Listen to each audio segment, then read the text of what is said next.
Assalamualaikum warahmatullahi wabarakatuh.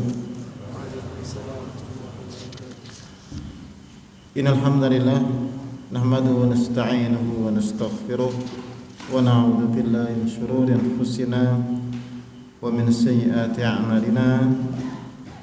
May yahdihillahu fala mudilla lahu wa may yudlil fala hadiya lahu. Asyhadu an la ilaha illallah wahdahu la syarika lahu wa asyhadu anna Muhammadan 'abduhu wa rasuluh.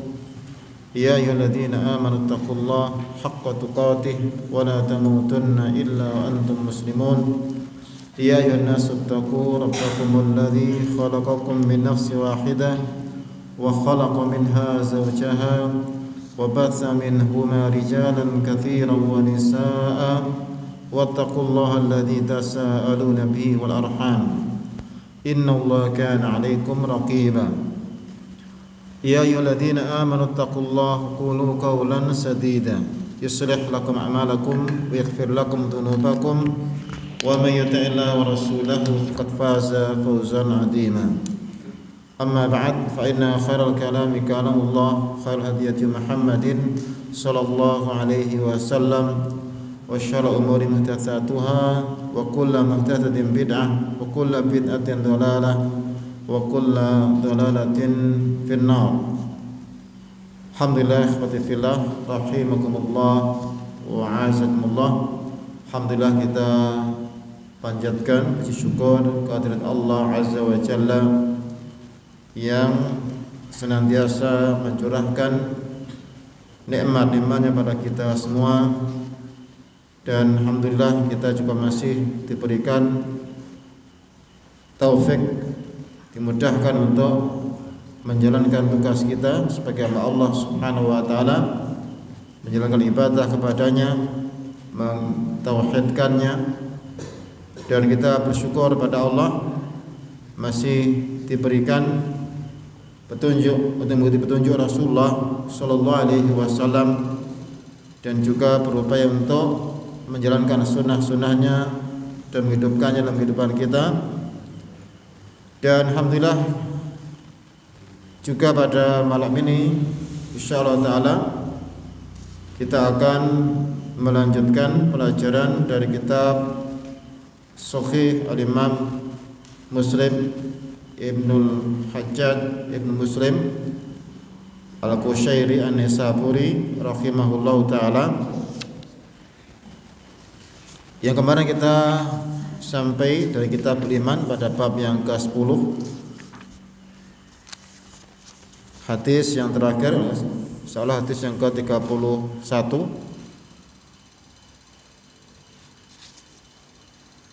Setelahnya ya, fadhal silakan dibaca salah seorang dari antum. Manil Qari. Bismillahirrahmanirrahim. Alhamdulillah wassalatu wassalamu ala Rasulillah wa ala alihi wa sahbihi ajma'in. Allahumma ighfir lana wa li ustadina wa muhammadina ajma'in. Qala ma'alif rahimahullah ta'ala qala hadatsana Ishaq bin Mansur akhbarana Mu'adh Qala akhbarana Mu'adh bin Hisham qala hadatsani abi an Qatadah qala hadatsana Anas bin Malik ومعاذ بن جبل ربه على رأسه قال يا معاذ قال لبيك رسول الله وسعديك قال يا معاذ قال لبيك رسول الله وسعديك قال يا معاذ قال لبيك رسول الله وسعديك قال ما من عبد يشهد أن لا إله إلا الله وأن محمدا عبده ورسوله إلا حرمه الله على النار قال يا رسول الله أفلا أخبر بها الناس فيستبشروا قال إذا يتكلوا فأخبرني معاذ عند قوله آثما. Nah, qala mu'allif rahimahullahu taala hadatsana Ishaq ibn Mansur, telah menceritakan pada Ishaq bin Mansur yang beliau dikenal dengan julukan Al-Kausaj ya. Ishaq bin Mansur Al-Kausaj yang beliau thiqah.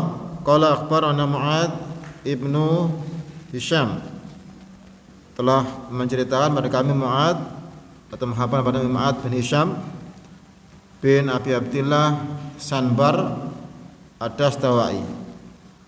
Di Mu'ad bin Hisham bin Sambar. Sambar ini kunyah Abu Abdillah Ad-Dastawai yang beliau thiqah. Qala hadatsani abi, telah menceritakan kepadaku ayahku. Siapa nama ayahnya? Siapa nama ayahnya? Hisham. Itu Hisham bin Sambar atau Abi Abdillah Ad-Dastawai. Ini juga thiqah. An Qatadah dari Qatadah bin Di'amah As-Sadusi, seorang tabi'in, bila juga thiqah. Disebutkan oleh Ibnu Hajar thiqatun lumiyah bil qadar. Thiqah dituduh mengikuti pemikiran Qadariyah, tapi tidak terbukti. Jadi yang benar beliau tidak mengikuti pemikiran Qadariyah. Ini terkadang memang ada sebagian predikat dari perawi rumiyah bisyai, dituduh suatu itu tidak mesti benar. Kalau misalnya benar berarti tidak disebutkan rumiyah, tapi langsung qadari gitu aja. Dia adalah mengikut Qadariyah.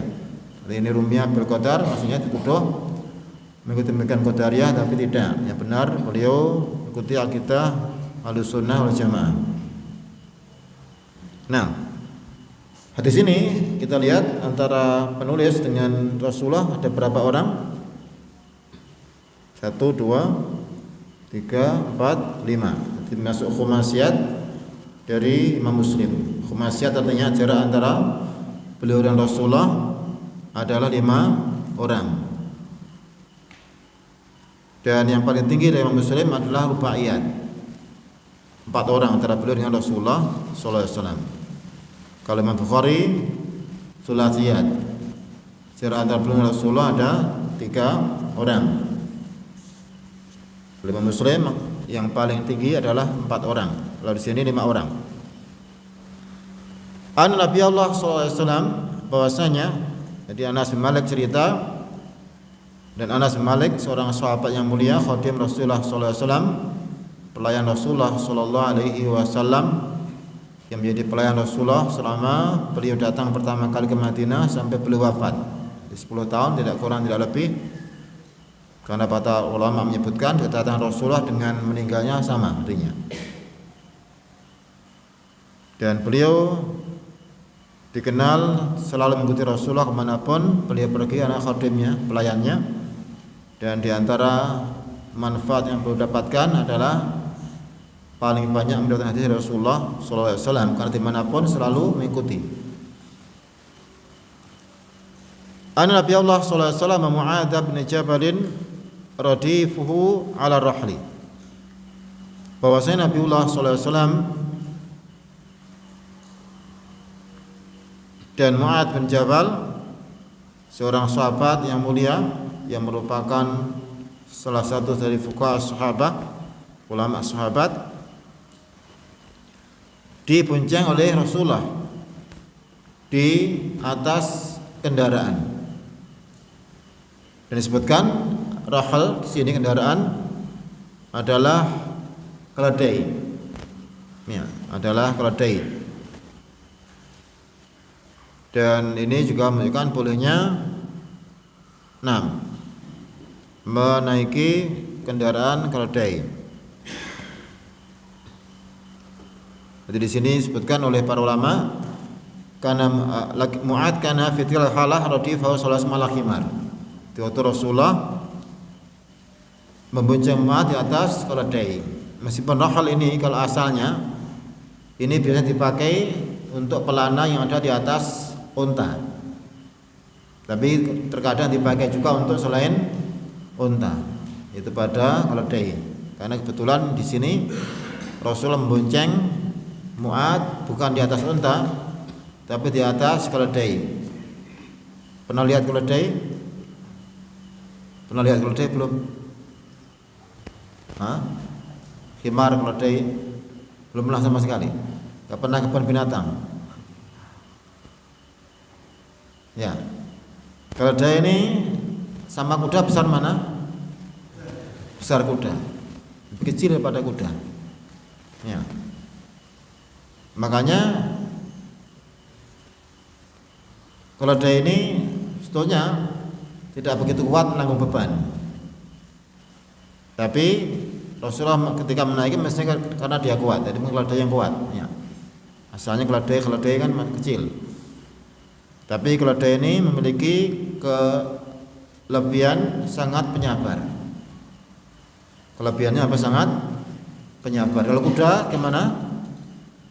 Gampang marah. Kuda kan terkenal gampang marah tapi dia kuat. Kalau keledai penyabar. Tapi ada kekurangannya apa keledai ini? Dia yang tahu? Hah? Suaranya yang termasuk buruk. Di penumpaan suara yang paling buruk. Innakal aswati la sautul hamir. Dia terkenal balid. Apa balid? Paling dungu. Ya. Terkenal apa? Binatang yang paling dungu. Kalau kuda kan cerdas. Kalau keledai ini apa terkenal? Dungu. Ada peranaan antara keledai dan kuda. Apa namanya? Bigol. Rasulullah juga punya bigol. Jadi mendapat kekuatan dari kuda dan kecerdasannya dan kesabaran dari keledai. Ini perpaduan. Ya. Kalau dapat itu, tapi nggak tahu namanya juga takdir nggak tahu. Ya. Mungkin kebalikannya bisa juga. Ya. Nanti akhirnya dia tengah-tengah bisa antara kuda dengan keledai. Intinya rohal kalau asal katanya adalah pelana di atas unta. Tapi di sini bisa dipakai juga pada keledai karena buktinya Rasulullah di sini menaiki keledai bersama Mu'adz sebagaimana yang dijelaskan oleh Imam Bukhari dalam Kitabul Jihad.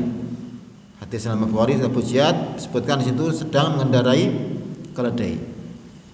Dan keledai kalau dikategorikan kendaraan waktu itu kendaraan yang tidak digemari atau kurang disukai. Kalau yang disukai yang mentereng kuda, ya, ini disukai oleh kuda yang bagus.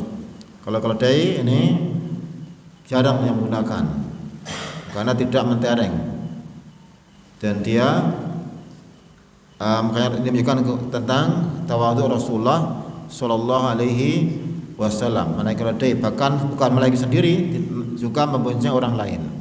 Ini pun juga menunjukkan tawadhu Rasulullah Sallallahu Alaihi Wasallam. Beliau membonceng sahabatnya. Padahal beliau adalah kepala negara, khalifah, bahkan imam kaum muslimin dunia dan akhirat mereka, tapi beliau tidak menghalangi untuk membonceng rakyatnya atau sahabatnya di atas keledai. Ini di antara faedah yang diambil dari hadis ini. Kemudian qala Rasulullah bersabda ketika naik keledai, berarti di sini yang tahu hanya Rasulullah dengan Mu'adz karena enggak ada yang mendengar selainnya. Ya Mu'adz, wahai Mu'adz, qala kemudian Mu'adz mendengar labbaika Rasulullah wa sa'daik. Aku penuhi panggilan Rasulullah dan kebahagiaan kepadamu. Jadi ini merupakan jawaban yang sopan. Ini termasuk di antara faedahnya ketika ada orang yang lebih tua, ya, ini menjawab panggilan dengan sopan, bukan jawab dengan teriak juga atau dengan panggilan yang jawaban yang tidak pantas. Ini termasuk di antara adab yang dilakukan Mu'adz bin Jabal kepada Rasulullah sallallahu alaihi wasallam. Ini bukan sekedar ya na'am, tapi labbaik ya Rasulullah wa sa'daik. Jadi di sini huruf nidanya dihilangkan. Ini boleh dihilangkan. Bisa ya ini ada, bisa tidak. Bukan di sini baca ya Rasulullah. Labbaik Rasulullah wa sa'daik. Takdirnya labbaik ya Rasulullah. Artinya ini boleh dihilangkan. Sebagaimana dikatakan oleh Imam Lughah, mereka membolehkan menghilangkan huruf nida jawazan, jadi boleh dihilangkan, boleh tidak. Nah, Ini jawaban Mu'ad. Qala kemudian Rasulullah berkata lagi, memanggil lagi. Iya Mu'ad. Wahai Mu'ad. Qala kemudian Mu'ad menjawab lagi labbaika Rasulullah wa sa'daik. Sama jawabannya dengan jawaban yang sopan. Ini termasuk jawaban yang mengandung doa juga. Jadi seharusnya memang seperti itu, kaum muslimin saling mendoakan di antara mereka. Itu termasuk juga kebaikan. Makanya ketika ketemu sama muslim dianjurkan mengucapkan apa? Kalau ketemu mengucapkan apa? Kalau ketemu salam, assalamualaikum. Hukumnya sunnah. Tapi kalau yang menjawab hukumnya adalah apa? Wajib. Nanti makanya saling mendoakan assalamualaikum, keselamatan atas kalian. Ini termasuk sunnah Rasulullah sallallahu alaihi wasallam dan merupakan kebaikan doa kepada seluruh kaum muslimin yang ditemui. Adapun kalau yang datang dari orang-orang barat yang biasanya cuma keselamatan di pagi atau siang, selamat pagi, selamat siang. Kalau yang kaum muslimin keselamatan dunia dan akhirat, mendoakan sebagai keselamatan atasmu dan berkah atasmu. Ini merupakan salam, ucapan salam yang sangat agung, sangat indah. Ditambah lagi di sini ada sa'daik juga doakan kebahagiaan. Ini termasuk seharusnya kita contoh di mana kita berada mendoakan kebaikan kepada kaum muslimin yang kita jumpai. Dan termasuk tanda kiamat orang bertemu saling melaknat. Ketemu gimana? Saling melaknat di antara suatu saat. Ketemu bukan doa kebaikan malah saling melaknat. Mending kalau saling melaknat aja. Karena ditambah dengan ucapan yang apa? Yang tidak pantas. Ya. Kamu masih hidup ya ternyata. Ya, ini termasuk enggak boleh seperti itu. Ini di Jawa bagian timur banyak. Yang ini tidak boleh ditiru. Kalau mungkin ada yang dari sana, ya, dengan diikuti kebiasaan di daerahnya. Ya, Surabaya atau mana biasanya seperti itu. Nah, ketemu malah saling sumpah serapah, kemudian apa? Saling melaknat. Ini tidak boleh. Bahkan anak-anak muda sekarang juga seperti itu. Ketemu malah apa? Ucapan-ucapan yang tidak pantas, tidak benar. Ya. Yang benar apa? Salam. Doakan kebaikan sebagaimana yang dilakukan oleh Mu'ad pada Rasulullah sallallahu alaihi wasallam. Kemudian Rasulullah mengulang lagi, ya Mu'ad, qala labbaika Rasulullah sa'daik. Jadi masih diulang sampai 3 kali. Qala kemudian beliau di sini tujuannya tentunya adalah untuk membuat Mu'ad ini perhatian. Jadi Mu'ad perhatian, kalau sekali aja mungkin diulang perhatian sampai 3 kali. Qala kemudian beliau bersabda, ma min 'abdin yashhadu an la ilaha illallah wa anna Muhammadan 'abduhu wa rasuluh illa haramahullahu 'alan nar. Tidak ada seorang hamba yang bersaksi, yang bersyahadat tidak ada ilah yang berhak sembah kecuali Allah dan bahwa Muhammad adalah hamba Allah dan Rasulnya, melainkan Allah mengharamkan neraka atasnya. Berarti dia masuk surga. Ketika diharamkan neraka berarti masuk surga. Ini keutamaan yang besar bagi orang yang bersyahadat. Jadi bersyahadat ini sangat besar keutamaannya. Orang yang mengucapkannya akan diharamkan dari api neraka, akan dimasukkan dalam surga. Orang yang bertemu Allah dalam keadaan bersyahadat di akhir hidupnya juga akan masuk dalam surga. Sebagaimana hadis, man kana akhir kalami Allah dakhalal jannah.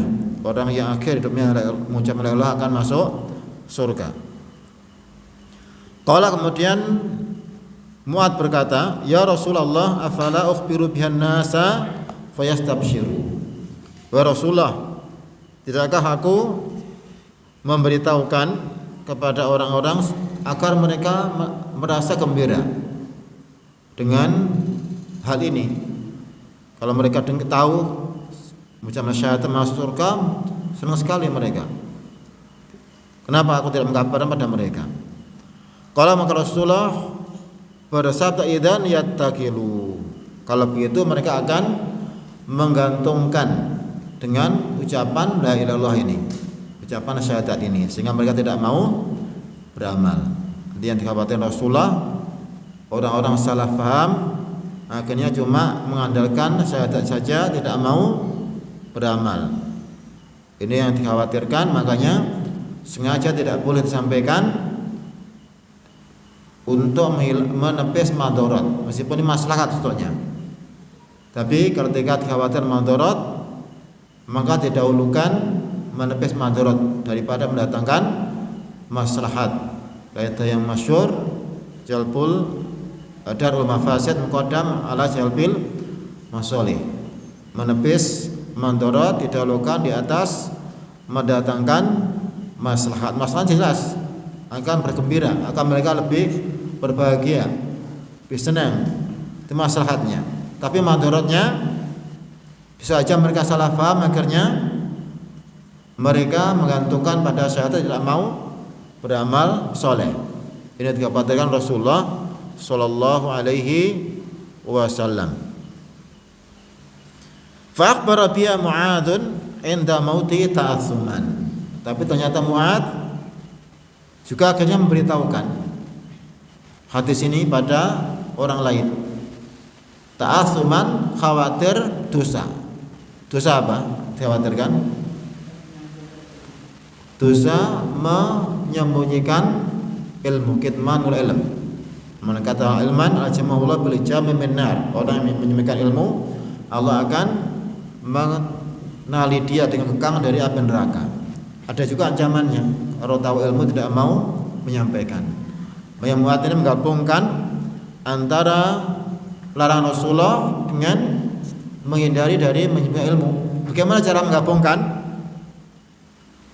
Sepanjang hidupnya enggak pernah menyampaikan Mu'ad, mengikuti arahan Rasulullah. Rasul melarang menyampaikan sepanjang hidupnya, sampai ketika mau meninggal, menjelang kematiannya, karena beliau waktu itu terkena taun amwas, taun wabah penyakit yang di Syam.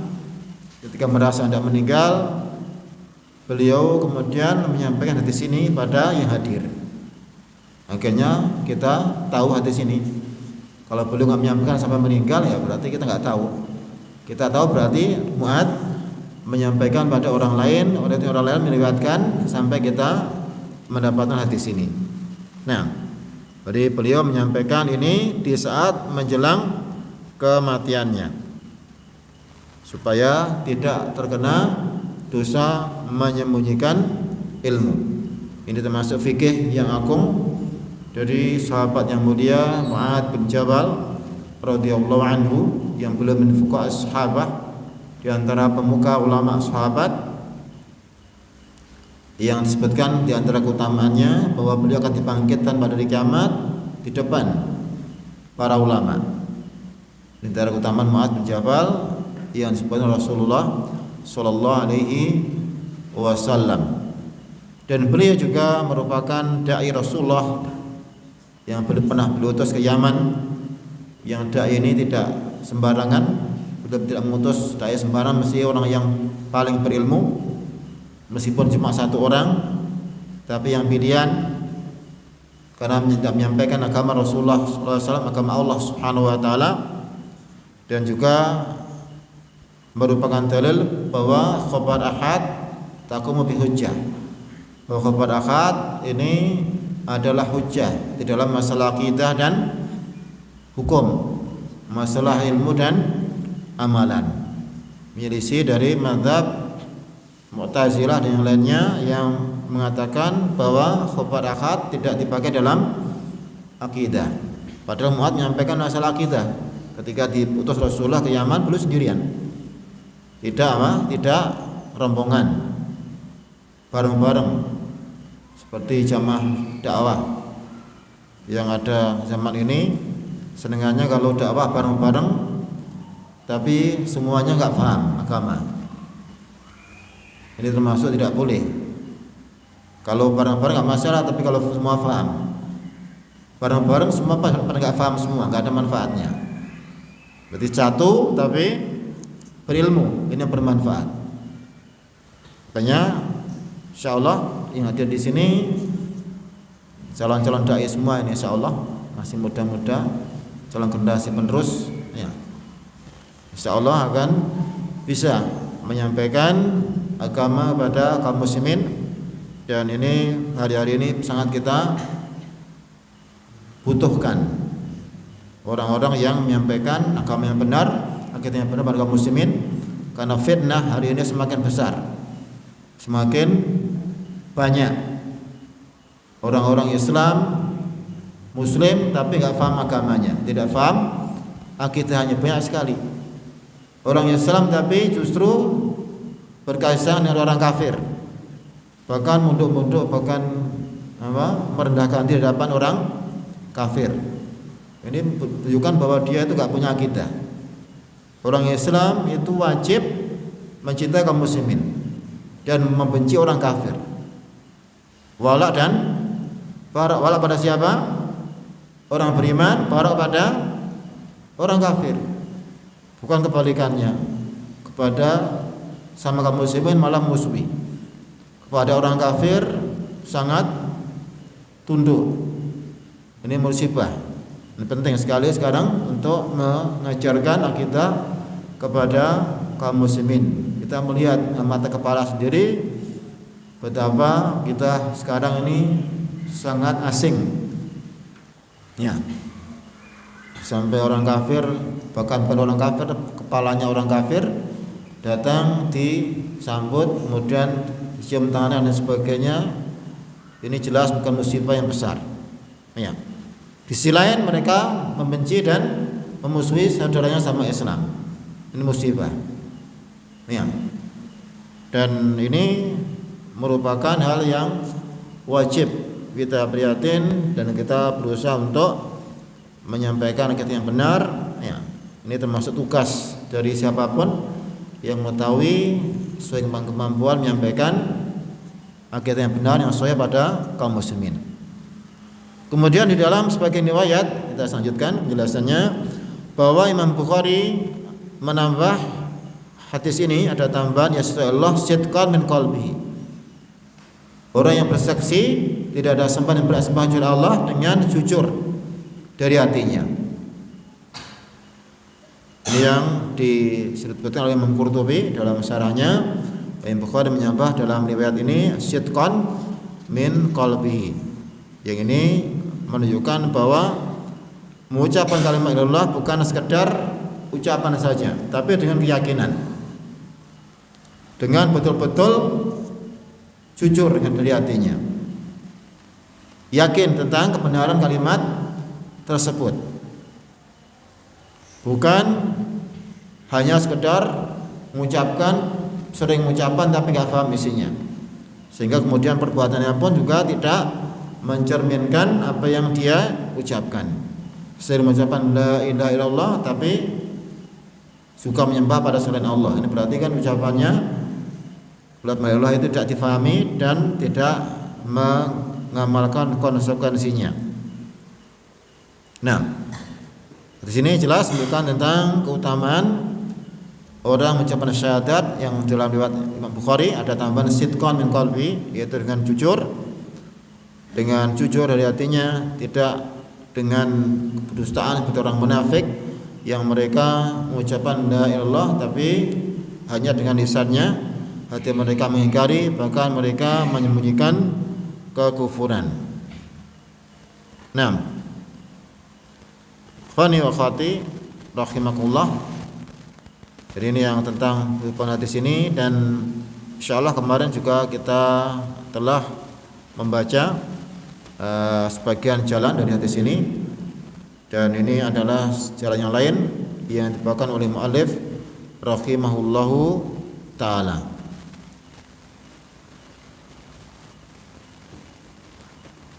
Kemudian juga insyaallah sudah sampaikan sebagian, tapi kita ulangi bahwa termasuk maslahat adalah tidak menyampaikan ilmu di awal sampai benar-benar siap.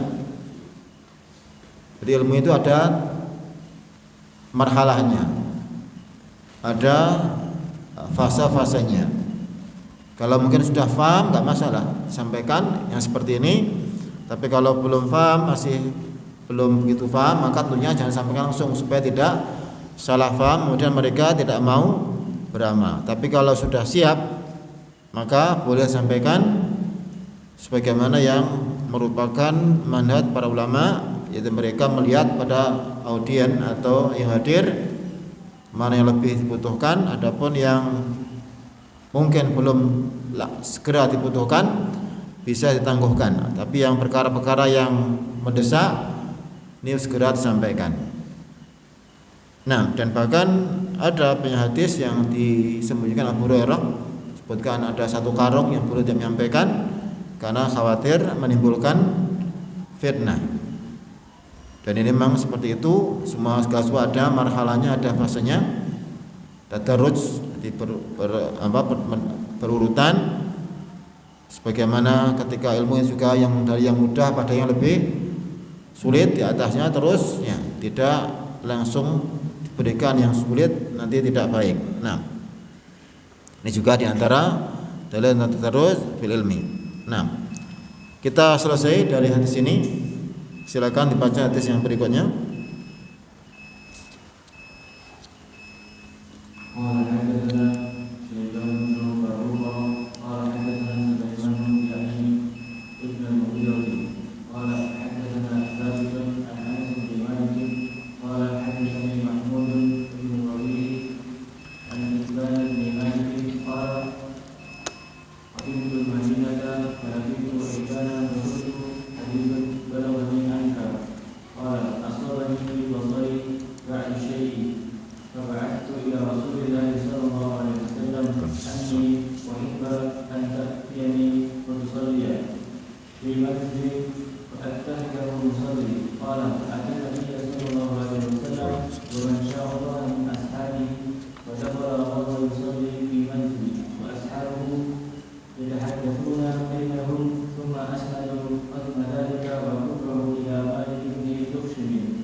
Nah, qala Malik rahimahullahu taala, tasana Syaiban ibnu Farrukh.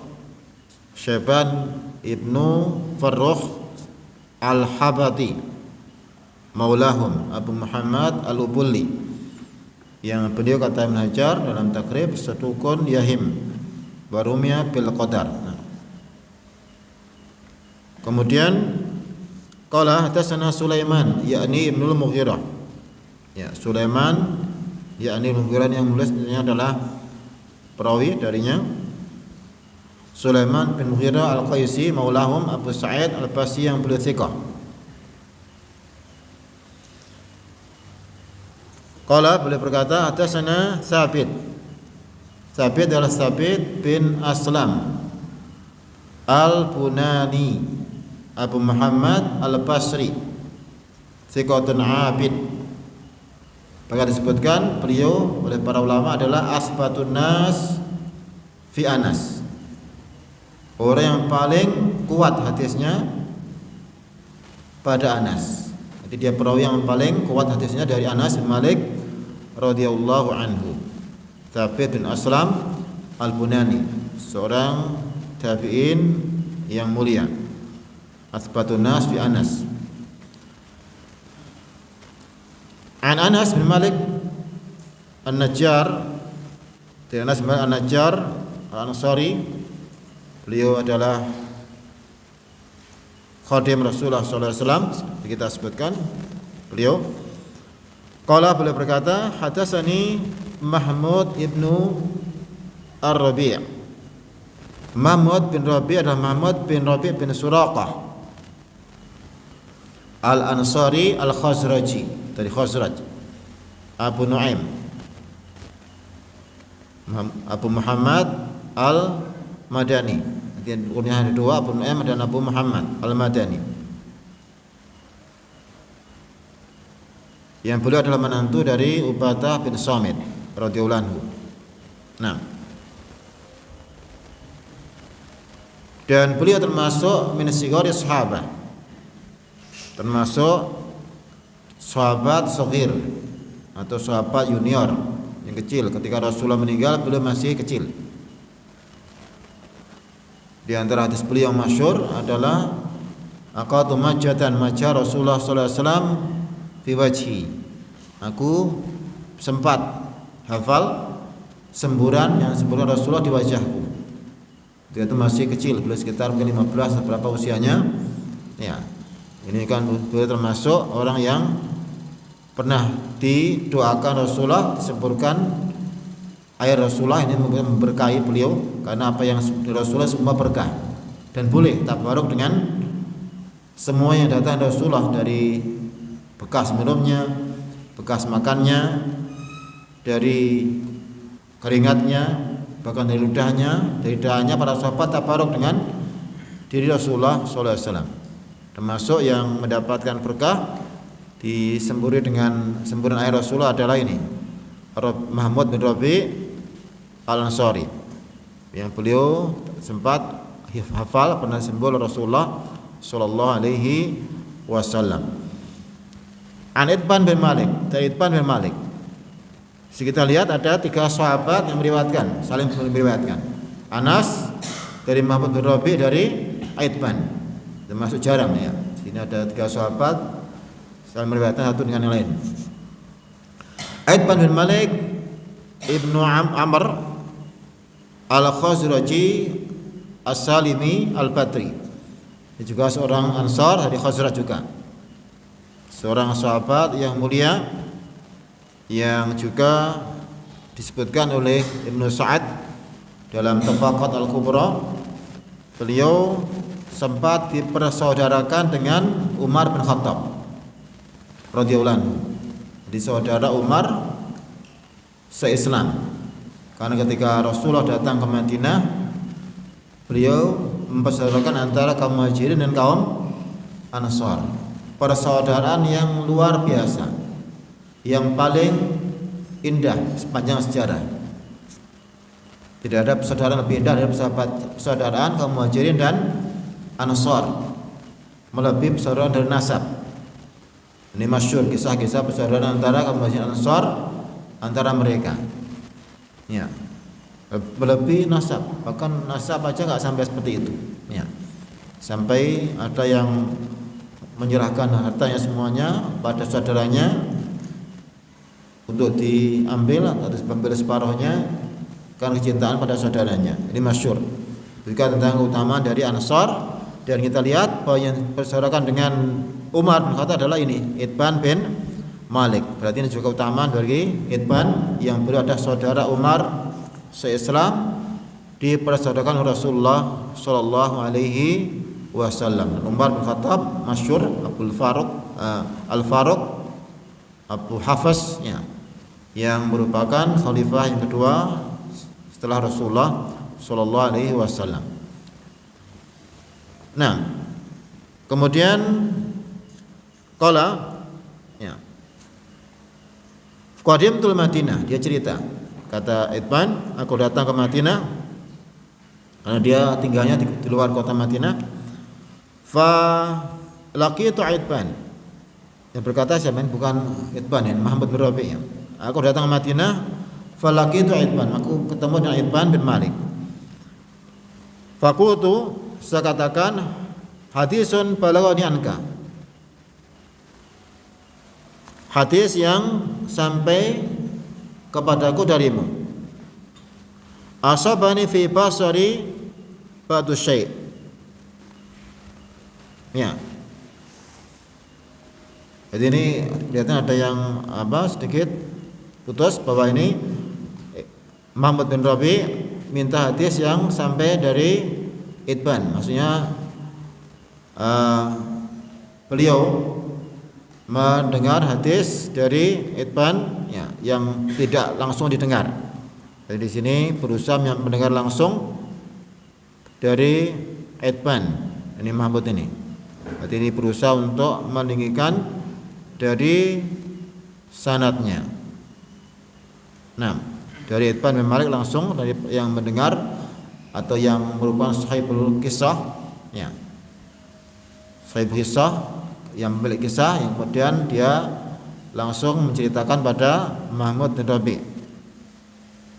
Dan mencari sanad yang tinggi merupakan kebiasaan dari para salaf, ya.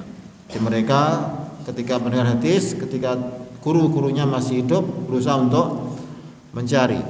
Kalau masih hidup lagi, dia akan terus mencari yang lebih tinggi sanadnya, karena lebih dekat dengan Rasulullah Sallallahu Alaihi Wasallam. Nah, tadi kata Itban menyampaikan hadisnya, asabani basari ba'du syai', menimpa pandangan mataku sebagian sesuatu. Maksudnya dia agak sakit matanya sehingga tidak kelihatan. Wa ba'athu ila Rasulillah sallallahu alaihi wasallam anni uhibbu an ta'tiyani fatusalliya fi manzili. Aku memberi utusan dari Rasulullah minta pada beliau agar engkau salat di tempatku. Kau datang ke tempatku, kemudian salat tempatku. Fa'attakhidahu musalla, dan tempat yang kau salat itu aku jadikan sebagai musalla. Itu tempat untuk salat atau masjid untuk salat.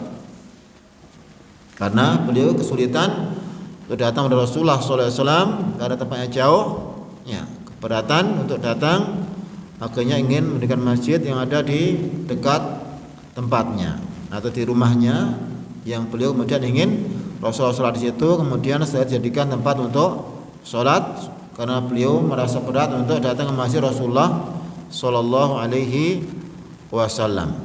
Nah, dan disebutkan juga bahwa Itban ini adalah imam kaumnya. Jadi beliau sekaligus juga ketika disitu akan mengimami kaumnya. Karena beliau tidak kelihatan atau buta, akhirnya kemudian minta dirikan tempat untuk sholat yang dekat dengan rumah beliau radhiyallahu anhu. Nah,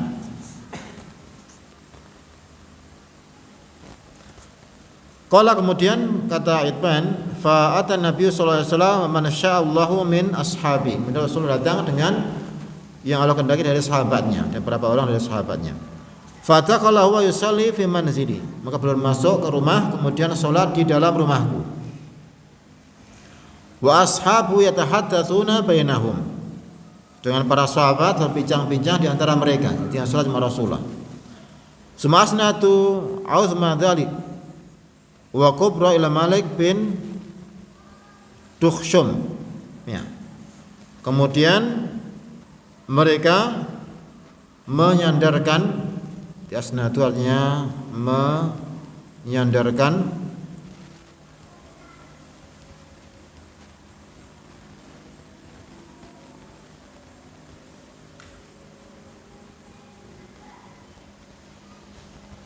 nanti mereka waktu berbincang-bincang, yang dibicarakan oleh mereka di dalam tempat yang lebih lengkap, ya, adalah keadaan orang munafik dan perbuatan mereka yang buruk. Nah, jadi mereka cerita ada orang munafik begini begitu, ya. Sahabat waktu itu sedang apa? Sedang bicara tentang orang munafik ketika Rasulullah sholat. Yang dalam riwayat Abu Nu'aim yadhkurunal munafikin, mereka cerita tentang orang-orang munafik. Wa may yalqauna minhum, apa yang mereka dapat dari mereka. Hatta tafat aswatum ustad, sampai karena semangatnya meninggi suara mereka sehingga dengar Nabi ucapan mereka. Nanti Nabi bisa mendengar ucapan mereka. Fa dzakara Malik bin Dukhshum, maka mereka cerita yang mereka anggap munafik di antara orang tersebut adalah Malik bin Duksum. Berarti mereka menyandarkan yang uzma, maksudnya adalah yang paling tokoh di dalam munafikin, wa kubrau, dan yang paling diagungkan di tokoh atau kembang mereka, Malik bin Duksum, yang kata para sahabat termasuk orang munafik. Qalu, kemudian mereka berkata, wa tu'anahu da'alaihi falak. Mereka berharap kalau Rasulullah mendoakan keburukan pada Malik bin Duksum ini sehingga dia binasa karena dia orang munafik. Ini kata para sahabat tersebut. Nah, Rasulullah dengar juga pas sholat karena mereka ucapannya sangat keras. Rasulullah dengar. Faqada Rasulullah sallallahu alaihi wasallam as-salat. Maka Rasulullah menyelesaikan sholatnya. Qala, kemudian boleh berkomentar, mengomentari ucapan para sahabat dan Malik bin Duksum. Alas yasdu alla ilallah wa anni Rasulullah. Bukankah dia Malik bin Duksum ini telah bersaksi tidak ilah disembah kecuali Allah, bahwa aku adalah Rasulullah. Berarti belum mengingkari dari ucapan para sahabat bahwa dia munafik karena dia telah bersyahadat. Qalu, maka para sahabat menjawab, innahu yaqulu dzalik. Sungguhnya dia memang mengucapkan itu, wa ma huwa fi qalbi, tapi tidak masuk dalam hatinya. Berarti mereka menghukumi Malik ini mengucapkan cuma di mulutnya, hatinya tidak mengimani apa yang diucapkan. Qala, kemudian Rasulullah menjawab, la yashhadu ahadun alla ilallah wa anni Rasulullah fa yadkhulun nar au tad'amuh. Tidak ada seorang pun yang bersyahadat tidak ada ilah yang bersembah kecuali Allah dan aku Rasulullah, kemudian masuk dalam neraka atau diberi makan dari neraka. Ini nas Rasulullah sallallahu alaihi wasallam bahwa Malik ini termasuk sahabat, bukan munafik. Ini nas langsung Rasulullah yang membantah tuduhan nifaq pada Malik bin Duksum. Jadi jangan sampai salah paham. Jadi ini pembicaraan tentang anak Malik ini tidak benar. Rasulullah telah mengklarifikasi. Jadi dia tidak benar-benar, bahkan dia adalah seorang sahabat. Nah, dikata Imam Nawawi, qad nassa Nabi sallallahu alaihi wasallam al-imani batinan. Rasulullah menaskan bahwa dia itu beriman batinnya. Wa bara'atu minan nifaq. Dan dia bukan orang munafik. Nah, berarti Rasulullah menyangkal, membantah ya, bahwa dia termasuk munafik. Jadi yang benar, beliau ini adalah seorang sahabat dari Ansar yang diakui atau langsung direkomendasi langsung oleh Rasulullah sallallahu alaihi wasallam. Qala Anas berkata, fa'ajabani hadzal hadis. Aku sangat agum pada hadis ini. Faqultu libni, aku berkata pada anakku, uktubhu, tulislah. Fa katabahu, maka kemudian dia menulis hadis tersebut. Nah, karena ini penting sekali, maka Anas sampai menyuruh anaknya untuk menulis. Ini juga dalil bahwa tulisan hadis itu sudah ada pada zaman sahabat, bahkan pada zaman Rasulullah sallallahu alaihi wasallam. Tidak benar tuduhan orang-orang orientalis yang mengatakan bahwa penulisan hadis ini tidak ada pada zaman Rasulullah atau pada sahabat, baru belakangan ditulis. Ini tuduhan orang-orang kafir orientalis untuk mengaburkan bersyubhat pada kaum muslimin. Pada zaman Rasulullah sudah tulis. Abdullah bin Amr bin As termasuk sahabat yang menulis hadis dengan perintah Rasulullah langsung. Adapun sebagian riwayat yang mengatakan sebagian sahabat melarang ini karena itu dikhawatirkan bercampur dengan Al-Quran. Tapi kalau jelas tidak bercampur maka jelas bolehnya. Nah, hadis ini hadis yang agung yang menunjukkan keutamaan dari syahadat sebagaimana hadis Mu'adz yang sebelumnya. Juga keutamaan dari sahabat yang mulia Itban bin Malik dan juga yang sebutkan terakhir tadi siapa namanya? Yang terakhir orang Ansar yang dirasani oleh sahabat Malik bin tukhshun. Ini orang yang mulia, sahabat, bukan munafik. Apa ada orang munafik teman Rasulullah? Ada apa tidak? Ada. Tapi yang ini bukan, enggak termasuk ya. Tapi kalau ada memang ada. Orang munafik itu ada, tapi mereka tidak banyak jumlahnya. Sebagai dijelaskan oleh para ulama. Ada juga yang awalnya munafik kemudian tobat juga ada. Akhirnya bagus tobatnya. Yang jelas tidak banyak jumlahnya. Sebagaimana disebutkan oleh para ulama. Ada yang awalnya munafik kemudian akhirnya tobat juga ada. Yang jelas mati menifak adalah Abdullah bin Ubay bin Salul, itu jelas yakin dia mati dalam kenifakan. Kalau yang lain yang tidak ada nas kita tidak bisa membicarakan. Ini termasuk orang yang dirahasiakan Rasulullah Sallallahu Alaihi Wasallam. Dan ini banyak faedah di sini tentunya adalah keutamaan dari syahadat, kemudian keutamaan dari Itban bin Malik dan juga tawadhu Rasulullah, beliau menghadiri undangan dari Itban. Tinggal sedikit dari bab, silahkan dibaca lagi dua ya hadis terakhir.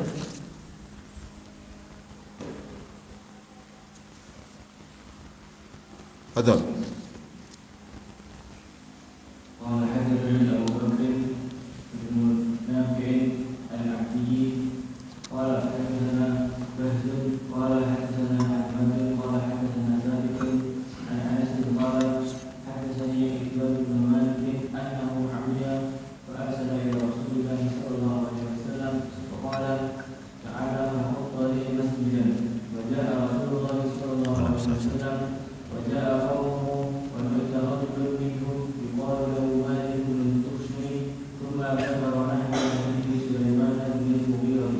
Nah, kalau mu'allif rahimahullah ta'ala haddatsana Abu Bakar ibn Nafi' al-Abdi, telah menceritakan melalui Abu Bakar bin Nafi' al-Abdi, yaitu Muhammad bin Ahmad bin Nafi' al-Abdi, kunyahnya Abu Bakar, namanya adalah Muhammad, yang beliau Saduq bin Sigar al-Ashirah.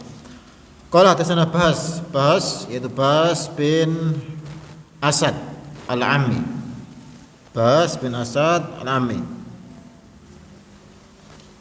Abul Aswad al-Basri thiqatun sabtun. Qala hadatsana Hammad. Ini Hammad disebutkan di sini ghairu mansub, disebutkan nama ayahnya pada Hammad bin Salamah bin Dinar. Hammad bin Salamah bin Dinar thiqatun abid.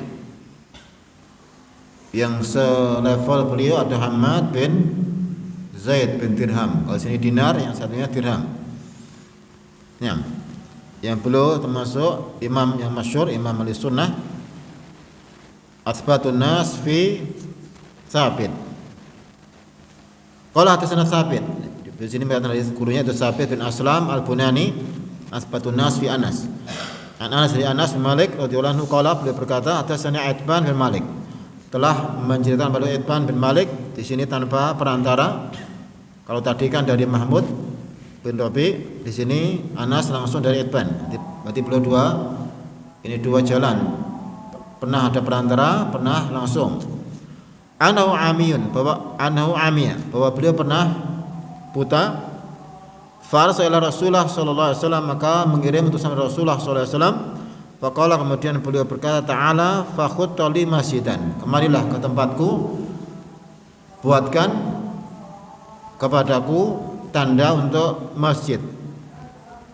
Maksudnya sholat di tempat yang akan dijadikan masjid di situ. Fajar Rasulullah sallallahu alaihi wasallam baca kaum. Maka Rasul datang dan juga datang kaum dari Itban. Wa na'ita rajulun minhum yuqalu lahu Malik bin Tukhshum. Kemudian dibicarakan dengan buruk, dirasani ada orang yang disebut munafik dari mereka yang dikatakan Malik bin Tukhshum. Tsumma dzukira nahwa hadis Sulaiman bin Mughirah. Kemudian cerita seperti yang diriwayatkan oleh Sulaiman bin Mughirah di perawi hadis yang sebelumnya. Sebelumnya kan dari Sulaiman bin Mughirah dari Sabit. Kalau di sini kan perawi dari Sabit adalah Hammad. Jadi di sini riwayat kedua dari Sabit. Pertama dari Sulaiman bin Mughirah, di sini dari Hammad bin Salamah. Ini jalan kedua dari Sabit bin Aslam Bunani yang disebutkan nahwa. Di sini ada mirip atau semakna dengan hadis dari Sulaiman. Yang benar bahwa Malik bin Dukhsyum ini bukan munafik tapi adalah seorang sahabat yang mulia. Nah, hadis ini juga menunjukkan bahwa tuduhan nifak ini wajib berhati-hati. Ya, tidak boleh kita gampang-gampang nuduh orang munafik. Kecuali kalau benar-benar nampak jelas, bahkan ada nas. Ya, ini jelas. Ini ada tanda-tanda nifak yang jelas sekali, maka boleh. Tapi ketika masih belum jelas, tidak boleh gampang-gampang nuduh nifak, karena nifak berarti kan masuk dia tidak beriman, masuk takfir, mengkafirkan. Maka harus berhati-hati. Meskipun juga wajib seorang muslim menjauhi sifat-sifat kaum munafik. Mudah berdusta, janji mengingkari, ini semua kan sifat munafikin, juga wajib dijauhi. Termasuk sifat nifak yaitu mencintai orang kafir dan membenci orang Islam. Makanya Rasulullah bersabda, hubbul ansar minal iman. Mencintai orang Ansar termasuk bagian dari keimanan. Wa bughdul ansar minan nifaq. Dan membenci orang Ansar bagian dari kenifakan. Jadi wajib seorang mukmin mencintai sama mukminin dan benci orang kafir supaya tidak termasuk orang-orang munafik. Kita selesai dari bab yang ke-10 ya. Insyaallah bab yang ke-11 akan kita baca dalam kesempatan yang akan datang.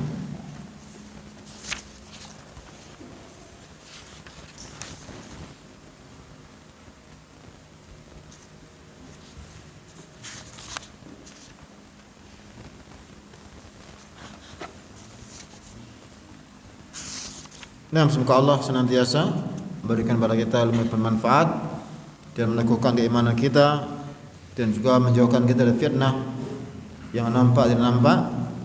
Wallahu a'lam bishawab. Sallallahu Muhammad wa alihi wasallam. Subhanaka wa bihamdika asyhadu an la ilaha illa anta astaghfiruka wa atubu ilaik. Assalamualaikum warahmatullahi wabarakatuh.